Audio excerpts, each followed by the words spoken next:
This is the podium. We are live again. We are back. We return after a very long time. Gatemutulaba Konenga. But we've sorted them and we are back. Today is the 6th of September. Yeah, the year is going so fast, man. Very fast. But you can't do World Cup. Which was it? Neitao katuli mu September myezi giduka. Waliwo we baddusa baba kube emigo enkera.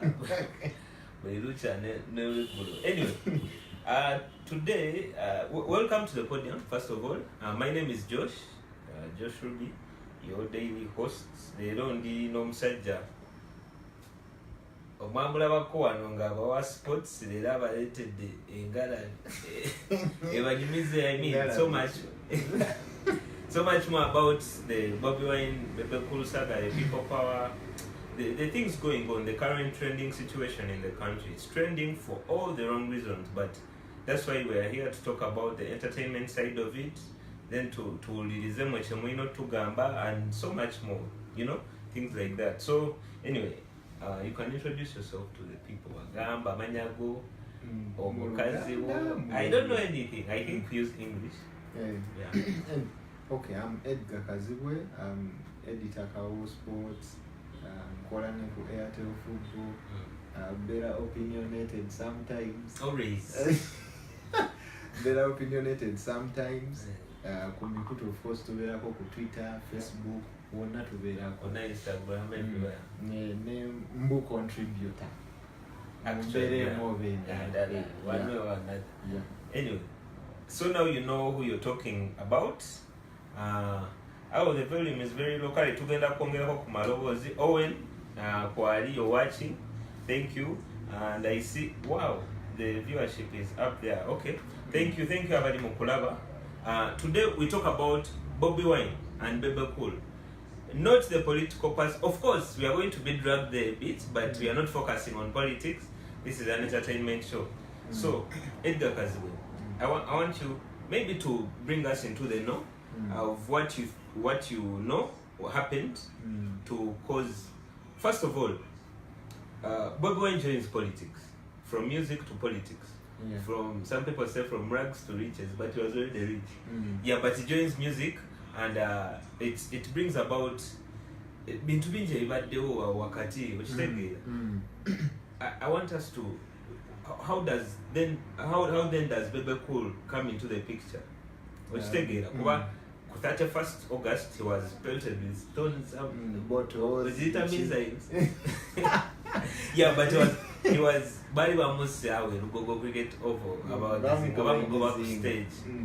Some people say they are Bobi Wine fans. We can't put our confirmation to that. We can't confirm. Some people say it's people power fans, which is in a way Bobi Wine fans. Some people say it's Bebe Cool about the people. So many conspiracy theories. Nenga people, you who is watching, what do you think happened? What is in your mind? What information do you have? So that we interact. As we go on, Edgar, first of all, this how do you get to know about it? How do you think Bobi Wine, Bebe Cool comes in the picture? What is your broad perspective? Before we go into the detail, it's okay that music. Most of the people have been talking about music, Okugata music and politics. Yes. Which is the thing that changed and chivud the world. Yes, music and politics. Kuvada Musajja nga Ronald Mayinja, Abasajja Balanga, let's say Lake Dube, all those people have been singing for the people, buying baby into every kumitima jabantu.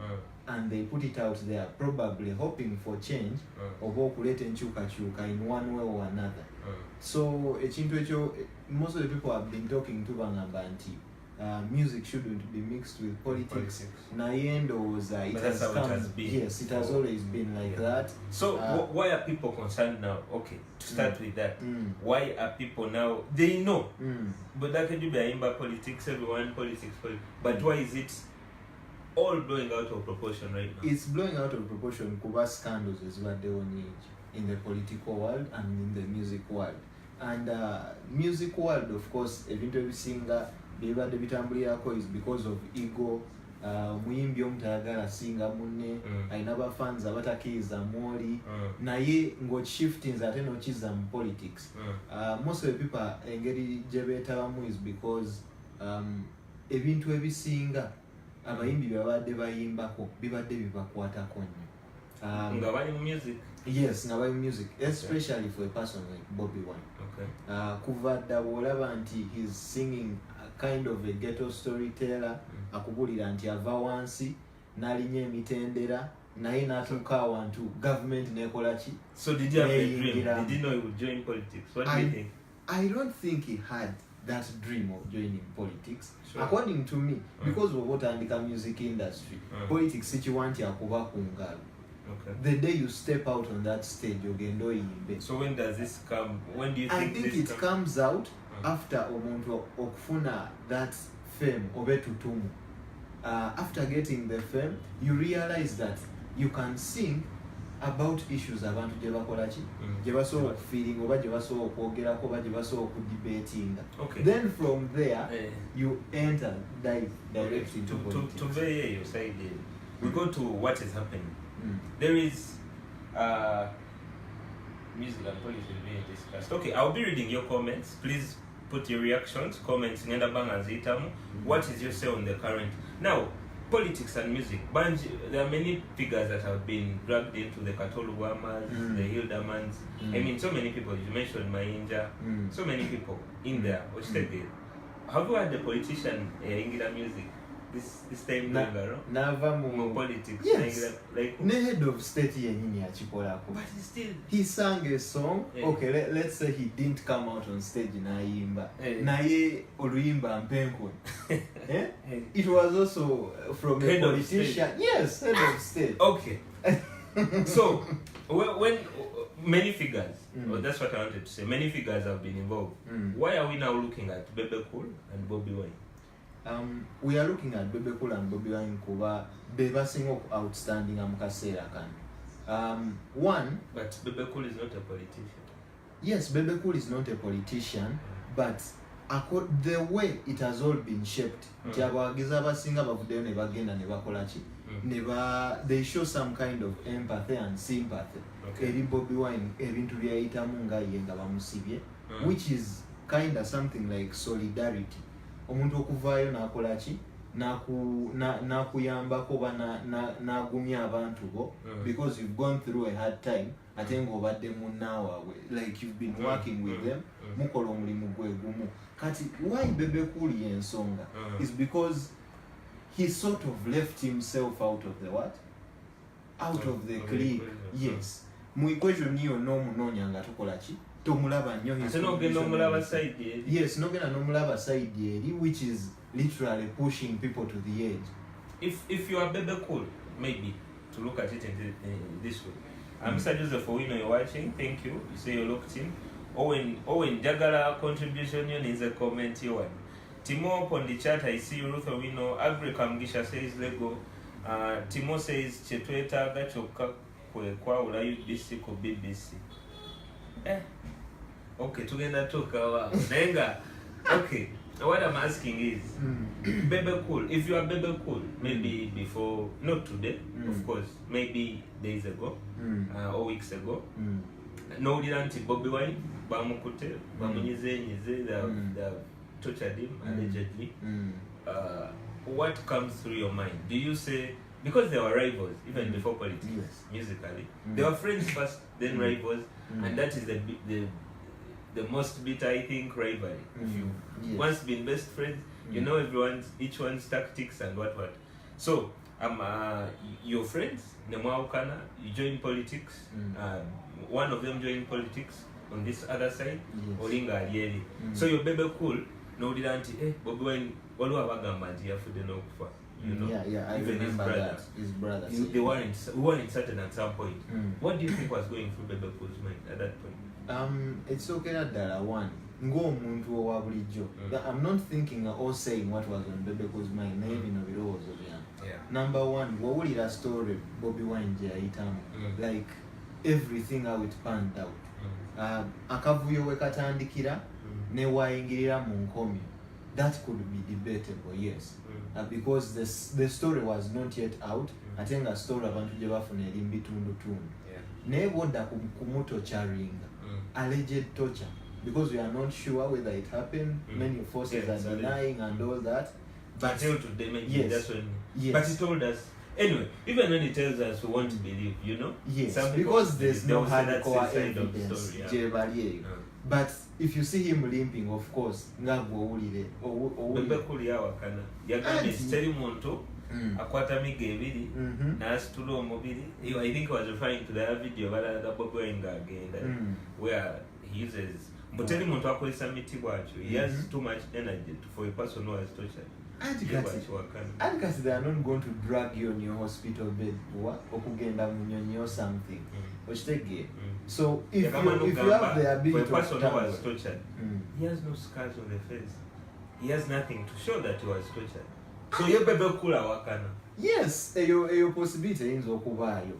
Naye omuntu nga if 10 people out of 20 tell you, okay, if 19 people out of 20 go there and see for themselves, ne bakomawo ne bakugamba the same story, gwe omuntu omu avaayo ne story endala, oba oliko ki?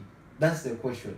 But then away from that, bw'avaayo nga there is no scar, of course omuntu asooka okuwanika omukono agamumanyi, oyo abadde talina buzibu. Naye obusajja babuyigiriza okyunya and they leave no scars.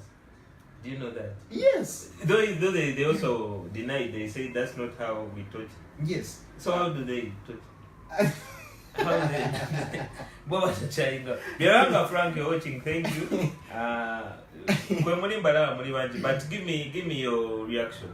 What do you think sparked off this rivalry? First of all, and okay, what is your say on the Bobi Wine Bebe Cool current situation? Because you look at politics. Yes, you look at many figures, but Bobi Wine is still leading, and then his rival, immediate rival, you can think about is Bebe Cool. So what's your say as we go forward? Yeah, so what is stemming it at you now? Bebe Cool tries to keep silent. And one of yes, chiringa we banafuna omwana or something. Never muyisa we but you're like, okay, let's say undergoes torture. Be psychological, kube bintu bingi ebi constituting a torture. While your psychological torture, while your physical torture, there's also everything. So somebody can go through psychological torture navayo ngatakoze eki taina scars ekintu kyonna. So that point of argument ebanfu eyogamba nti we should have seen scars to know he was what? Anti Bobi Cool walemera we wano nti yagamba Bobi Wine nti bamukuba akatayimbwa ne bamusala wano. So he comes out eventually nga talina wadde scar on him. That's Bebe Cool's point. Hey, n'abatocharinga bennyini, they can be skilled.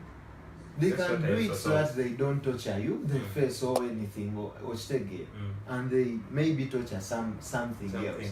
Kuba bino ebintu biramu. Anyway, it's not a laughing matter. But okay, Saga Dureunya. Having seen what happened, having seen Bobi Wine kati ya USA, I think he even has an interview today. I don't know if it has started Kubaba Gambi at 5, but I don't know. What is the way forward? Do you ever see Bebe Cool? Did he apologize or he has not yet said anything. Bebe Cool said something. Yagamba. At that point when Nagamba, nti mukasera ko he was saying it's better to what? To stay away from stay away from. So he didn't apologize. Yes, ngatayogera bingi nnyo. It's better to keep silent. Okubeera nga yo okwesevinga ebintu ebingi ebinakola. Then the next day he was in the media attacking Bobi Wine. So he's a shady guy. But anyway, going forward, what is the way forward? What is the way forward for Bobi Wine first of all, and what do you think comes on Bebe Cool's side? Kansokera ku Bebe Cool's side. Okay. One, sichiwanti pressure agenda vaawo. Yes. For Bebe Cool, kuba fans they will keep asking questions. Jukira, in that act, waliwo abakazi abavaayo nga bableedinga from their private parts. So Mr. Brian White is watching, Mr. Podium, how are you boss? And Katiti Ministry is watching. Okay. Yes. Jukira waliwo abantu abavaayo nga bakoze eki nga they are bleeding from their private parts. Yes. There are people who come out nga they can't walk. Generally the whole scene was literally unbearable. Eri omuntu owa bulijjo. According to what we Yes, according to what we see, ne stories ebatugamba. I doubt a group of 40 people can come up and concoct a story that they were tortured. Okay. It is questionable. So if there's truth in that, as we may think, kuba tosobola conclusively nogamba nti yes they were tortured nga ne case ekyali mu court. You get it? We can't confirm. So in that way, if they were allegedly tortured, somebody like Bebe Cool aba ina impetus nga ye okuvaayo because he has funds. Okuvaayo n'agamba yes I may not support Bobi Wine but I condemn the what? The torture or violence. So that is sane enough. That is very okay, and people will take that. Then, okay, that's one way of looking at it. But if I was Bebe Cool, I stand with Mr. Museveni. No, it's not all about Museveni. No, that's what when he's talking, you see it. He says, "I stand for what I stand for. I stand for my opinion, and his opinion has always been clear." Museveni or NRM, or you understand what I'm saying? Yes. But you get the yeah, I get the point. So him, I think his point of view is, if I'm here, if I stand on the right, it should be the right. There is no single moment I'm going to feel sorry or any other way for the things on the left. Do you understand? They can admit into minor differences. Yes. Naye backlash wevaayo okusirika nga you visibly see people could be bleeding from their private parts. Yes. People are limping into the courtroom. It may have been a scuffle between them and the officers, or it may have been something that happened elsewhere. Oshege, kuba tosobola evidence that no guy, yes, this is what happened. Naye generally, omuntu nga Bebe Cool, Sichiwanti has to keep quiet on such a thing, especially that even the minute, or let's say not the big artists, but artists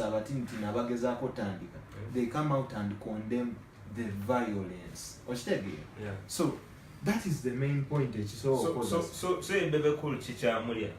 Ndowooza kikyamulya, people are still going to ask questions in the end until he comes maybe out. How about we try looking at what yecha tunulira? Is money involved? Do you think? I don't think money is involved. Maybe okuvaayo yokugamba nti there was probably a problem with the election. Ayinza olowooza nga ye nti maybe there could be a problem that would come from the other side kuba mukwano gwa muzee. That is a fact. That brings me to another. I will drag you left and right and center, but that brings me to another factor in the case, in this issue. Jose Chameleon, yes. We saw him siding with President Museveni. That is in the Tubonga Now project. Concert. Some people will argue it out that it was money, for the sake of money. Some will argue it out it was for the promises that were put forward. Some people will argue it out in many ways. That happens, it gets the benefits, everything happens. Nebafuna sente. That was 2000. The elections, they were in 2016. It was 2006. Should have been. No, 2000. the latest. No, the latest 16, was 15. 2 years 16, ago. 16. Yeah. So, nebafuna benefits that when never it comes to this year, Bobi Wine is tortured. Kamidi Nasa deal. Straight away. Nada kweno side ya people power.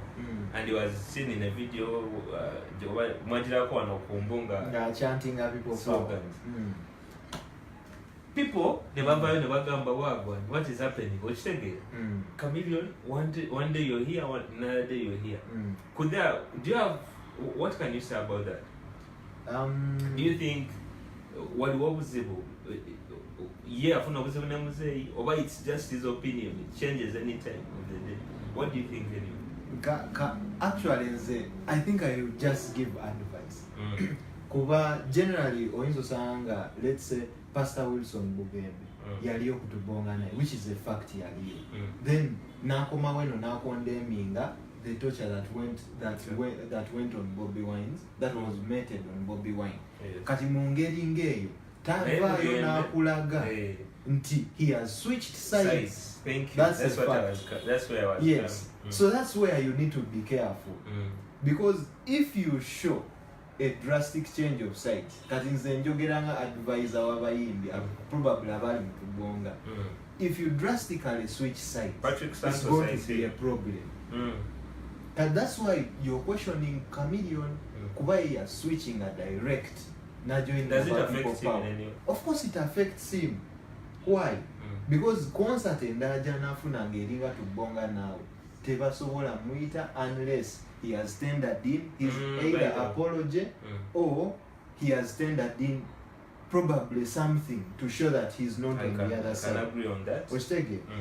So in that issue, Boboli artist toina switching drastically, but you have to come out and condemn the issues that endanger the humanity. Before we go forward, maybe I can read some of the comments. I see we are Rohanga Joseph. You say the show is good, okay. Katiti Mim Sherry waves at us. Thank you for watching. Jizito Francis says Bebe Cool is slowly becoming a threat to national peace and stability. I wonder how. No, I don't think he's a threat. He's a fellow Ugandan. He deserves an ear to his opinions. Naye. But yeah, the issue could be how he airs out his opinions. That also you can't call people cockroaches and expect them to just walk away when they see you. You know? I think cockroaches is blown out of proportion. But he said it. Yes, he said it. Anyone can wake up and say, you rats, you chicken, you what? So, but the main point we keep skipping it. You have to come out as a person and directly condemn your own mistakes. No, condemn torture, condemn violence. Even if he had condemned, okay, maybe. But I think, for me, what I think, even if he had condemned violence and stayed on the other side, Bobi Wine fans, okay, maybe they wouldn't have been as violent as they wouldn't have been as violent as they have been, because they would have seen the negative that all the common people are seeing. Me, I have friends abali sided towards the what? Towards NRM. Kuba usually abantu abasinga bali divided on political lines and political party. Then aba NRM never gamba nti no, we shouldn't do what? Condemn. We should condemn torture. We should condemn violence, which is the right thing. But if you keep quiet as an artist, no matter the divide, never worry kusaidia ya opposition. Still baja Kaganda Godfrey Andra says Bebe Cool has no crime. That's his opinion. We don't despise that. We don't despise that. Bebe Cool has no crime. Yeah, there's no crime in saying what he said, but how he said it, how he said it, he showed that there's no respect for things as little as witnessing probably violate or tortured people coming into a courtroom. Those are the issues that somebody should stand out and do it and condemn. Yeah. So whatever you know chogerako nga gwe musician akulira abantu abangi, people will take you to be on the wrong side. I think having an opinion is not the problem here. Anyone can have an opinion. I can come and say I stand with so and so. Yes. But how I say it, I can't say I stand with so and so. So the other party, your cockroaches, your rats and blah blah. That's blowing it out of proportion, and you cannot. The people have to always react to that. Luther says Bebe Cool is dirty mouth. But he's dirty mouth. Not necessarily dirty mouth. In this case, he didn't come out and say vulgar. There is a video. I had the video. You saw? Yes. Okay. It was recorded. That would say certain words we can't say. Yes, somebody would say that when they are very frustrated. Nayengo owes them reality. The fact remains we shall always be divided. And see your nate so awange kiriza mu kintu eki kimu. That fact remains. Kakati. Oba kiriza kiri. Nono nga kiriza kino. naye abakkiriza kino lwakuba be bati ate nga bali oppressed ne bakubibwa oba ne bavaayo nga bayika omusaayi gwe nga gwe omuntu kikakatako nga gwe omuyimbi okukyogerako ekyo ekyomusaayi kuba bwe bakeera ku makya naye ne bakkuba nti ojja vaayo okole ki okaabe nti biki bankubye okitegeera. So it is like kind of tit for tat. Bebe Cool bwagenda mu concert nga he didn't condemn violence ne bamuteekako violence abantu babanga bamulagira nti you know what, that's how painful it is.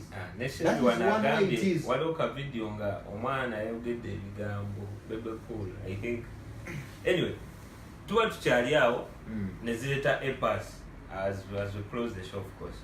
Epas is he being an opportunist, taking away all the steam from the current situation, or is he really a what? Is he a rival to Bebe Cool? Is it real? Is the beef real or what? Just Muzanyi? What do you think? One, when you watch Apas's videos, ndowooza oluusi kisukkamu ate nekikomawo nekikola ki nekitereera naye. I think Apas is an intelligent person. If we had musicians, I don't know, doing such things.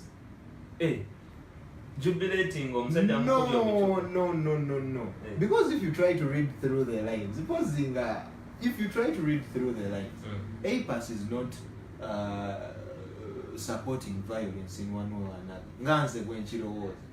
He's just trying to show you that there are other people that may contrast with you, and you have to also take into consideration their views. Okitege sinti kuvayo blood anti nenogamba yo a cockroach.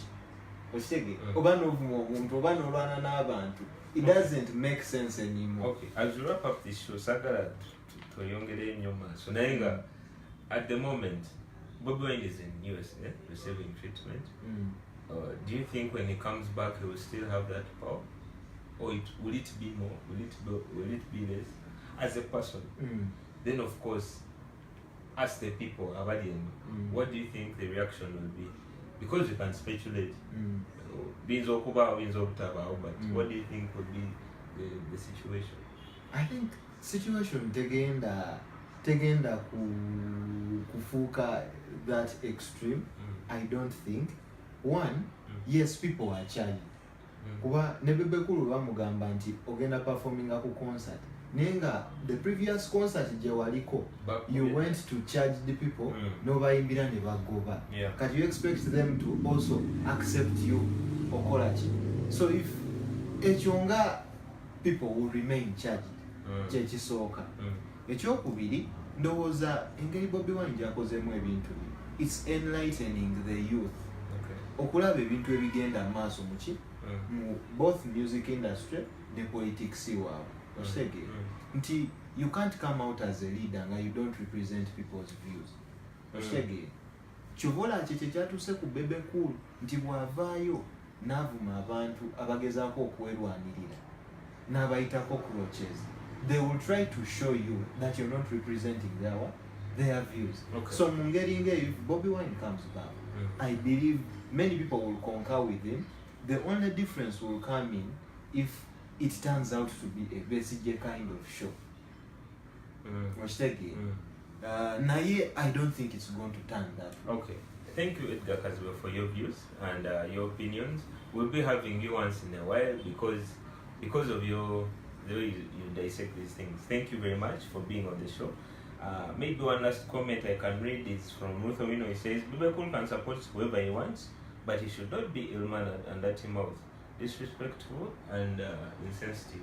Yes, I can agree. I think with he should stay within the lines.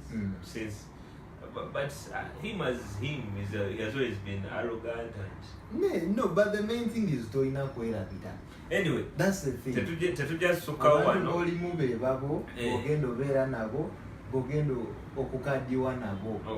This has been the podium. I've been Josh Ruby and Edgar Kazwe. This show happens every Thursday and every Saturday at 5 p.m. So you can be sure to join us next time. Maybe you can always even send us what you want us to talk about. We talk about entertainment. Sometimes you are dragged on the other side, but it's still entertainment. So thank you for watching. Ababadde Kombalabi, Katiti Mims, Ruth Owino Kaganda, Chizito Francis, Biaruhanga, Brian White. So many people have been on. Mr. Joseph. So thank you for watching. We meet again on Saturday at 5 p.m. See you.